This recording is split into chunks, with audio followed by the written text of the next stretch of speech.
નમસ્કાર. Checkpost live ન્યૂઝમાં આપનું સ્વાગત છે.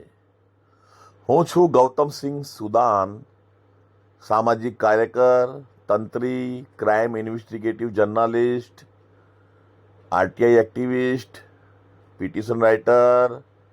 તમે કોઈ પણ નામ મને આપી શકો છો, પરંતુ મૂળ વાત તો એ છે કે હું ભારતીય નાગરિક છું, ગુજરાતનો રહેવાસી છું હાલમાં.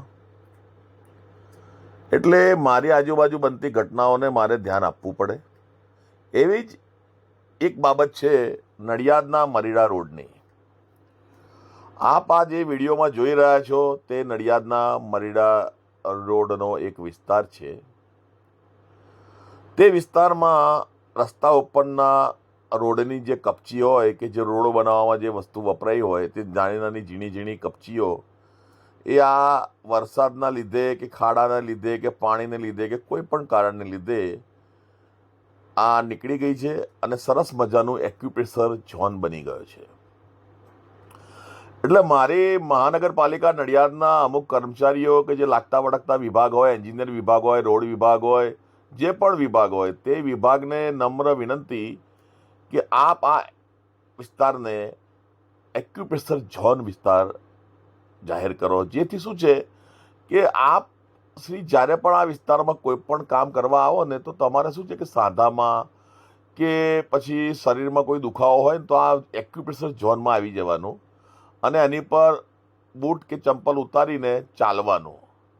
એટલે આપને આપોઆપ ખબર પડી જશે કે આપ એક્યુપ્રેશર ઝોનમાં ચાલી રહ્યા છો અને તમને થોડા જ સમયમાં 10-15 મિનિટમાં તમારા સાંધાના દુખાવા કે એક્યુપ્રેશરને લીધે જે શરીરને લાભ થવાનો હોય તે એક્યુપ્રેશરના નિયમ મુજબ લાભ થાય. એટલે આ એક દવા વગરની સારવાર છે. માટે એક્યુપ્રેશર ઝોન આ વિસ્તારને જાહેર કરો. કારણ કે રોડ તો બનવાથી રહ્યો, રોડ તો બનવાનો છે નહીં. કદાચ કાગળ ઉપર કેટલી વાર બન્યો હશે અને એના રૂપિયા ચાઉ થઈ ગયા હશે, પણ હવે રૂપિયા ચાઉ થયા છે કે નહીં એના આરટીઆઈનો જવાબ પણ લોકો આપતા નથી. નડિયાદમાં એમ તો ભૂતકાળમાં આરો વોટર પાણીની જે પાઇપલાઇન હોય છે તે બાબતે પણ પાઇપલાઇન નાખવાની વાતો 10-12-15 વર્ષ પહેલાં થતી હતી. એ આરો વોટરની જે પાઇપલાઇનની જે પાઇપો છે એ ક્યાં ગઈ એ જ ખબર નથી. એ નડિયાદની ધરા સાથે ધૂળમાં ધૂળ મળી, કાટ ખવાઈ ગયો, ક્યાં જતી રહી, કઈ જગ્યાએ ગઈ કોઈને ખબર નથી. એ ખાડા બી ખોદાયેલા, ખાડામાં મજૂરીઓ આપી, એ પાઇપો અને પાણી ક્યાં ગયું એ જ નહીં ખબર પડતી.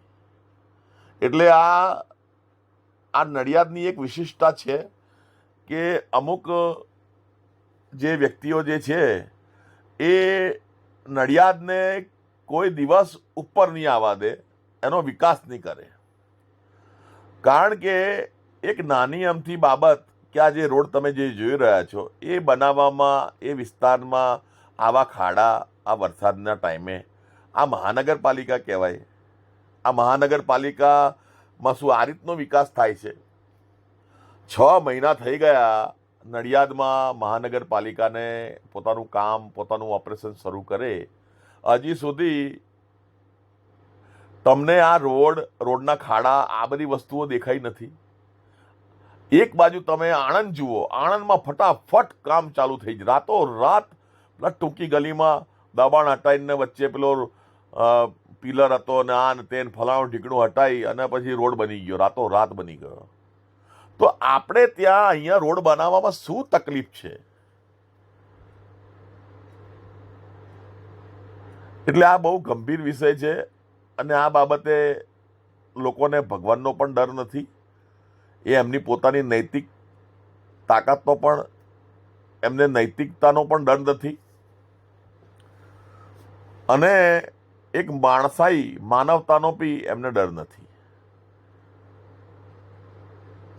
એટલે આ જે એક્યુપ્રેશર ઝોન વિસ્તારની વાત કરું છું એ મારો કહેવાનો મતલબ એ છે કે આ વિસ્તારને એક્યુપ્રેશર ઝોન જાહેર કરવામાં આવે જેથી કરીને નડિયાદની જનતા આ વિસ્તારમાં એક્યુપ્રેશર કરવા ઉઘાડા પગે આવી શકે છે, જેથી તાત્કાલિક ધોરણે તેમને સાંધાના દુખાવા અને એક્યુપ્રેશરના નિયમો મુજબ જે ફાયદા થવાના હોય તે થશે.